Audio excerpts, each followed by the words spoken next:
तो देखिए, कुल मिलाकर अब सियासत गरमा रही है। चाहे बात छत्तीसगढ़ की, चाहे बात मध्य प्रदेश की हो या फिर पूरे देश की बात करें, क्या हालात हैं वो हम आपको तस्वीरों के जरिए लगातार दिखा रहे हैं। मौके पर क्या हो रहा है वो भी आपको बताते हैं। हमारे साथ हमारे संवाददाता मौके से आमिर जुड़ गए हैं। आमिर, फिलहाल क्या कुछ हलचल वहां पर देखने को मिल रही है? अपडेट इस वक्त का पहुंचाइएगा। देखिए, सिंगू बॉर्डर पर इस समय मैं मौजूद हूँ और सिंगू बॉर्डर वो बॉर्डर जहाँ पर आपने देखा था कि 2020-21 में किस तरह के प्रदर्शन यहाँ पे देखे गए थे। 370 दिन से ज्यादा तक प्रदर्शन यहाँ पे चला था और यहाँ पर अभी के हालात क्या है ये तस्वीरों के माध्यम से आपको दिखाते हैं। पहले तो आप देखिए कि इस जगह पर जो है बैरिकेड कर दिया गया है, इस पूरे इलाके को बंद कर दिया गया है। 2 दिन हो गए बंद हुए और ये रोड जो है दरअसल 5 प्रदेशों को एक साथ जोड़ती है और सबसे लंबा हाईवे जो है इसे माना जाता है, तो इसे पूरी तरीके से बंद कर दिया गया है। यहाँ पे आप देखेंगे ठीक हाईवे के बगल में ही रोड जो है उसमें गड्ढे कर दिए गए हैं प्रशासन की तरफ से, ताकि अगर कोई किसान संगठन के लोग यहाँ पर आते हैं या किसान आते हैं तो वो इस रोड से फिर अंदर ना जा पाए, यानी कि दिल्ली के अंदर प्रवेश ना कर पाए। बड़ी संख्या में किसान आ सकते हैं, ये इनपुट मिले हुए हैं और कोशिश प्रशासन की लगातार ये है कि उनको किसी भी तरह से किसी भी हालत में रोका जा सके। अब आपको दूसरी तस्वीर दिखाते, देखिए ये जो फ्लाईओवर है किसी भी हालत में रोका जा सके। अब आपको दूसरी तस्वीर दिखाते, देखिए ये जो फ्लाईओवर है पहले नहीं था, 2020 में ये फ्लाईओवर नहीं था और इस समय देखिए आप, ये फ्लाईओवर पहले नहीं था, अब ये फ्लाईओवर बन चुका है चूंकि। और यहाँ पर ऊपर की तरफ अगर आप देखेंगे बड़ी संख्या में जो सुरक्षा बल है उनको तैनात किया गया है और पूरी तरीके से चाहे वो कंटेनर्स हों, चाहे वो सीमेंट के बड़े बड़े ब्लॉक्स हों, उनको बीच में रखा गया है। पूरी तरीके से रोड बंद है, यानी कि रोहतक या ये माफ कीजिएगा, अगर कोई चंडीगढ़ जाना चाहता है इस रास्ते से तो वो जा नहीं सकता है। यहाँ पर लोगों को आने जाने का सिर्फ एक पतला सा रास्ता बनाया गया है। तो पूरी तरीके से बॉर्डर कर दिया गया है, दिल्ली हरियाणा बॉर्डर। और ये सिंगू बॉर्डर है, सिंगू बॉर्डर वही बॉर्डर है 2020-21 में जब यहाँ प्रदर्शन हुए थे तो बड़ी संख्या में लोग थे। अब यहाँ पे आपको एक तस्वीर दिखाते हैं, ये देखिए ये सीमेंट के ब्लॉक्स जो हैं यहाँ पर रखे गए हैं और इसमें कंक्रीट भर दी गई। ये आप देखिए सीमेंट भर दी गई है इसके अंदर ताकि ये आपस में ज्वाइंट हो जाए, पक जाए।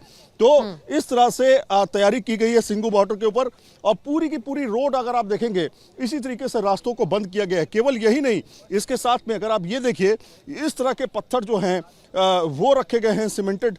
यहाँ पर आप देखिए पूरी ये इसको यहाँ पर बिछा दिया गया है। यहाँ पर अगर आप आएंगे इस तरफ तो यहाँ पर पहली बैरिकेड जो है वो यहाँ पर रखी गई है, लगाई गई है ताकि शुरुआत जो हो वह यहाँ से, यहीं से वो आने की उम्मीद है, किसानों के बड़ी संख्या में पहुँचने की उम्मीद है, तो यहीं पर उनको रोक लिया जाए। अगर वो नहीं रुकते हैं, ये बैरिकेड तोड़ते हैं, तो फिर इस तरह के बैरिकेड जो हैं वो सीमेंटेड बैरिकेड जो हैं वो यहाँ पर तैयार कर दिए गए हैं। अभी जो चूंकि डीआईजी सोनीपत ने कहा है, बात की है मीडिया से, उन्होंने कहा है कि सुरक्षा व्यवस्था को लेकर के सारी चीज़ें तैयार कर ली गई हैं। किसी भी तरह की कोई भी ढीलापन यहाँ पर बढ़ता नहीं जाएगा और किसी भी किसान को अंदर आने की इजाज़त फिलहाल नहीं है। धारा 144 यहाँ पर लगी हुई है, किसी को भी सामूहिक कार्यक्रम करने की इजाज़त बिल्कुल भी नहीं है। तो ये वो तस्वीरें हैं जो एक बार फिर से इस बात की गवाही दे रही हैं कि सिंगू बॉर्डर एक बार फिर से चर्चा में है, इसलिए क्योंकि दोबारा यानी कि किसान आंदोलन 2.0 जिसको कहा जा रहा है वो एक बार फिर से शुरू हो रहा है। किसानों की जो मांग है तो उसमें एमएसपी है, इसके अलावा जो कर्ज किसानों के ऊपर है उसको माफ करने की बात करी गई है और साथ में जो संविधान आयोग की जो रिपोर्ट है, जो सिफारिशें थी, उसको लागू करने की बात कही गई है। लेकिन ये बात जरूर है कि एमएसपी हो या तमाम मुद्दे को लेकर के हो, बिल्कुल बिल्कुल बिल्कुल आमिर, मैं आपसे ये भी समझना चाहूंगी, एक तो वहां पर अगर लोग हो उनसे बातचीत करने की कोशिश करिएगा, हालांकि वहां पर हालात थोड़े मुश्किल नजर आ रहे हैं जैसा कि आप जानकारी भी दे रहे हैं, फिर भी बातचीत हो सके तो बातचीत करने की कोशिश करिएगा। दूसरा मैं समझना चाहूंगी, देखिए यहाँ पर कृषि मंत्री की तरफ से बयान सामने आता है कि राजनीति ना हो, हम बात करने के लिए तैयार हैं, सरकार बात करेगी, समाधान निकालेगी। दूसरी ओर किसान की तरफ से बयान सामने आ रहा है कि इसका राजनीति से कोई लेना देना नहीं है और कल गोलियां चली थी, कई किसान जख्मी हुए।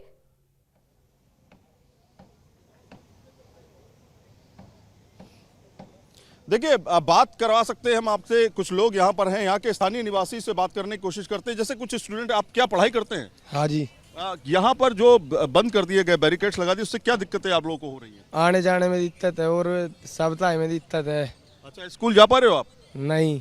नहीं जा पा रहे हो? नहीं। तो ये देखिए स्कूल नहीं जा पा रहे हैं, ऐसे तमाम लोग जाए। देखिए आप काम करने वाले लोग जो हैं उनको पैदल चलना पड़ रहा है। आप यहाँ पर जो सिचुएशन है उसमें आप देखिए लोगों को पैदल चलना पड़ रहा है, और कोई 50-100 मीटर की दूरी नहीं है, बल्कि बड़ी संख्या में लंबी दूरी तय करके लोग अपने घरों तक पहुंच रहे हैं, अपने कार्यालय, अपने दफ्तरों तक पहुंच रहे हैं। तो कहीं ना कहीं इसकी वजह से लोगों को परेशानी हो रही, खासतौर पर महिलाओं को। आप महिलाओं को देखिए, छोटे बच्चों को देखिए, वो पैदल चल के आ रही है। आप ये बताइए आप कहाँ से आ रही हैं?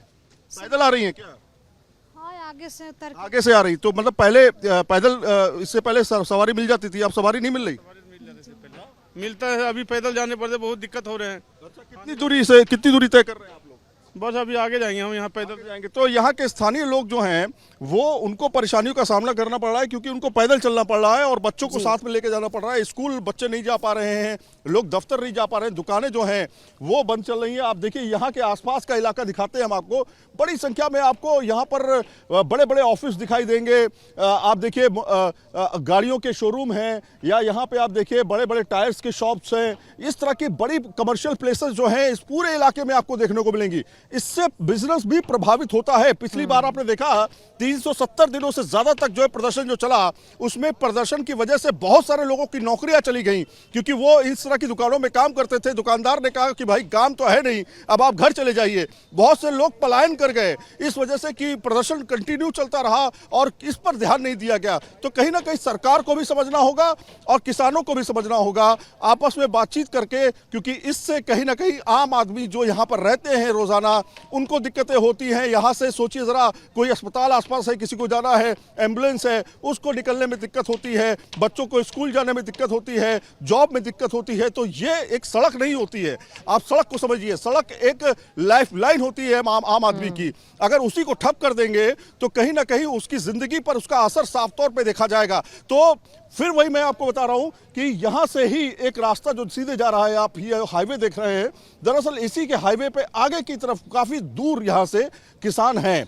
बताया जा रहा है कि किसान हरियाणा बॉर्डर के पास पहुंचे हुए हैं, जो दूसरी तरफ पंजाब का हरियाणा बॉर्डर लगता है, वहां पे पहुंचे हुए हैं। अंदर आने की वो कोशिश कर रहे हैं, लेकिन उनको अभी कामयाबी नहीं मिल पा रही है। लेकिन इसकी वजह से तमाम जो बंदोबस्त है प्रशासन की तरफ से, चाहे वो दिल्ली पुलिस हो या फिर हरियाणा पुलिस हो, पूरे चाक चौबंद इंतजाम किए गए हैं किसानों को रोकने के लिए। जी बिल्कुल आमिर, ये भी बताइएगा, क्योंकि देखिए बॉर्डर्स पर यहाँ पर जैसे कि आप जानकारी दे रहे हैं, प्रशासन की ओर से इंतजाम कर लिए गए हैं, खदेड़ने की कोशिश की जा रही है।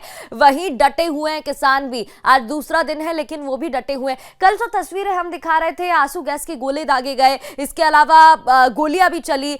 आज वहां पर क्या स्थिति देखने को मिल रही है? आंसू गैस के गोले आज भी दागे गए क्या?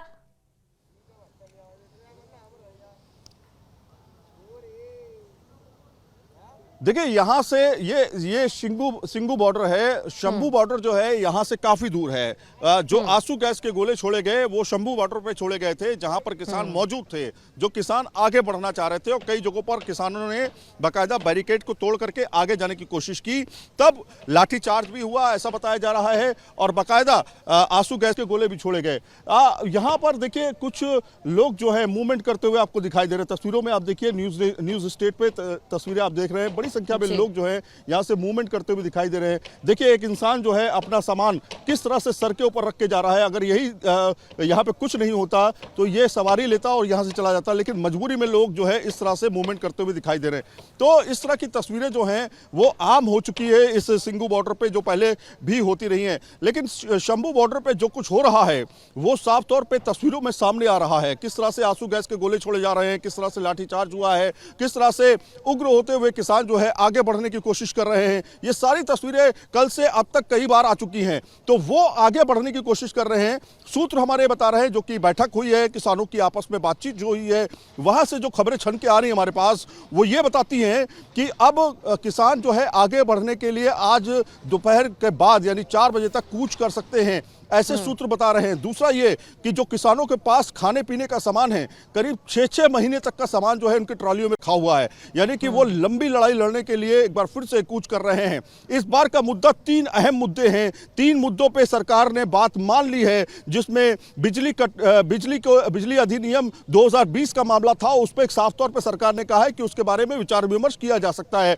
दूसरा, जो लखीमपुर में जो घटना हुई थी किसानों के साथ में, उसके ऊपर भी लगभग मामला तय हो चुका है कि मुआवजा दिया जाएगा। ऐसे 3 मुद्दे थे अहम, उन पर लगभग सरकार की सहमति जो है बन गई। अब एक और तस्वीर देखिए, किस तरह से क्रेन्स को जो है लगातार बुलाया जा रहा है, मंगाया जा रहा है, ताकि जो यहाँ पर रोकने के लिए, बैरिकेशन करने के लिए जो काम है उसको पूरा किया जा सके। देखिए, 1 नहीं 2 नहीं 3, बल्कि ये 1 2 और 3 4 करीब 4 यहाँ पर बड़ी बड़ी क्रेन्स जो हैं उनको यहाँ पर मंगाया गया है, ताकि बैरिकेड जो है बेहतर तरीके से किया जा सके। तो इस तरह के बदलते हुए चीज़ें जो हैं यहाँ पर लगातार सिंघू बॉर्डर पर देखी जा रही हैं। जी बिल्कुल। आमिर, आसपास कहां पर फिलहाल जाम लगा हुआ है ये भी जानकारी दीजिएगा, क्योंकि देखिए शंभू बॉर्डर पर क्या कुछ स्थिति, क्या कुछ फिलहाल वहां पर हालात हैं वो तो आपने जानकारी साझा की है, लेकिन जाम फिलहाल यातायात व्यवस्था जो प्रभावित हुई है आसपास के इलाकों में, वो भी जरा जानकारी दीजिएगा, क्योंकि इससे परेशानी आम जनता को हो रही है। देखिए,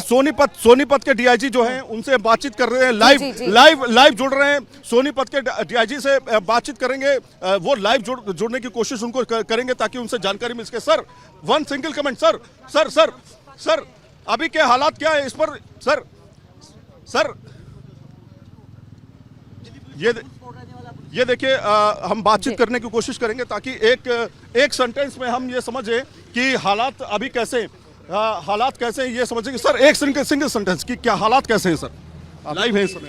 अभी तो पीसफुल है यहाँ कोई प्रॉब्लम नहीं है, बट यहाँ दिल्ली पुलिस ने अपने बैरिकेड से अरेस्ट कर लिया है और हम अपने जो कॉम्प्लीमेंट्री रोल उनके लिए जो सपोर्ट चाहिए वो करेंगे। मूवमेंट करने की कोई खबर है यहाँ पर? सिंघू बॉर्डर पे आने की कोई खबर है? अभी तक तो हमारे पास कोई खबर नहीं है। They are only. Thank you. मिला करके आपने सुना अभी लाइव किस तरह से डीआईजी जो है वो बता रहे थे, सोनीपत के डीआईजी हैं वो हमें बता रहे थे कि क्या हालात हैं। न्यूज स्टेट पर एक्सक्लूसिव बातचीत उन्होंने सुनी, आपने सुनी। वो साफ तौर पर कह रहे थे कि अभी हालात सामान्य हैं। बिल्कुल जाहिर तौर पर सामान्य होंगे, क्योंकि यहाँ पर दूर दूर तक आपको कोई किसान नजर नहीं आ रहा है, ना ट्रॉली नजर आ रही है, ना किसान नजर आ रहे हैं। लेकिन जरा सोचिए, अगर किसान यहाँ पर आते हैं तो उनके पास 2 ऑप्शन हैं। पहला ऑप्शन तो ये है कि वो यहाँ पर आकर के ये जो बैरिकेड है इसको तोड़ के आगे निकल जाए, जो कि पॉसिबल नहीं लगता है। पिछली बार के मुकाबले इंतजाम बहुत ज़्यादा किए गए हैं, पैरामिलिट्री फोर्सेस के जवान यहाँ पर तैनात किए गए हैं, पुलिस का पूरा अमला यहाँ पर मौजूद है। दूसरा ये कि वो यहाँ पर बैठ जाएं, मतलब आप समझिए, इस जगह पर अगर वो बैठ जाते हैं तो यहां से लेकर के आगे तक पूरे तरीके से वो जाम कर देंगे इस रोड को। दूसरा ऑप्शन उनका ये बचता है।